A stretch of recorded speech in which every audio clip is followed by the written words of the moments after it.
Dubai के बारे में बिल्कुल गलत न्यूज़ नहीं देनी चाहिए, सही न्यूज़ देनी चाहिए और सही न्यूज़ यही है कि आपकी रियल एस्टेट जो है वो 30% क्रैश कर गई है तकरीबन 10 से 12 दिनों के अंदर-अंदर। और दूसरी बात ये है कि जो लोग ये कहते हैं कि अभी भी पीस वहाँ पे है, कोई ऐसा मसला मसाइल नहीं है, कुछ नहीं है, तो ये एयरपोर्ट पे 2 ढाई लाख लोगों का रश क्या है। और दूसरी चीज़, आप अगर देखें तो ये स्टैट्स ऊपर आपके पास हैं, 165 के करीब जो है वो मिसाइल अटैक हो चुके हुए हैं और इसके साथ-साथ आपके 541 के करीब जो है वो ड्रोन अटैक हो चुके हुए हैं।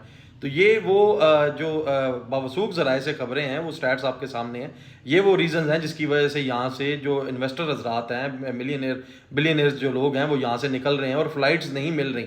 और इसमें लोग पैकेजेस लगा रहे हैं वहाँ से निकालने के लिए। तो ये प्रॉब्लम्स जो हैं, ये आने वाले वक्त में जो यूएई के लिए 10 साल कम अज़ कम रियल एस्टेट की इंडस्ट्री को ये क्या क्या कह सकते हैं कि करेक्शन में लेकर जा सकते हैं।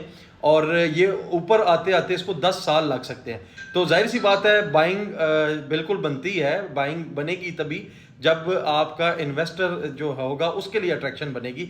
जबकि पिछले आप अगर देख लें 2 साल के अंदर, तो पहले नंबर पे इंडियन इन्वेस्टमेंट हुई है आपके ऑफ प्लान के ऊपर, यानी कि जो एक एंड कस्टमर है जिसने किस्तों पे चीज़ें ली हैं, उसमें इंडिया पहले नंबर पे है, उसके बाद दूसरा यूके है और तीसरा पाकिस्तान है।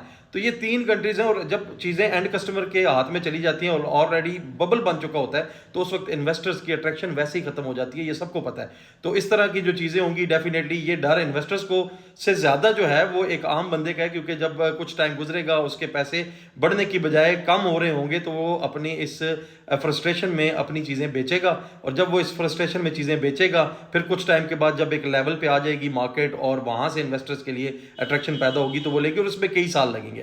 तो ये वो मसला मसाइल है जो यूएई की मार्केट को, रियल एस्टेट की मार्केट को बहुत ज़्यादा नुकसान पहुंचाने वाली है। इसके साथ अब जाहिर सी बात है, वहाँ नुकसान पहुंचेगा तो उसके साथ ये इन्वेस्टमेंट्स कहीं ना कहीं दूसरी कंट्रीज़ में जाएंगी। तो डेफिनेटली वो आपको देखना है कि वो कौन सी हो सकती है, उसके ऊपर भी इंशाल्लाह नेक्स्ट वीडियो बनाऊंगा।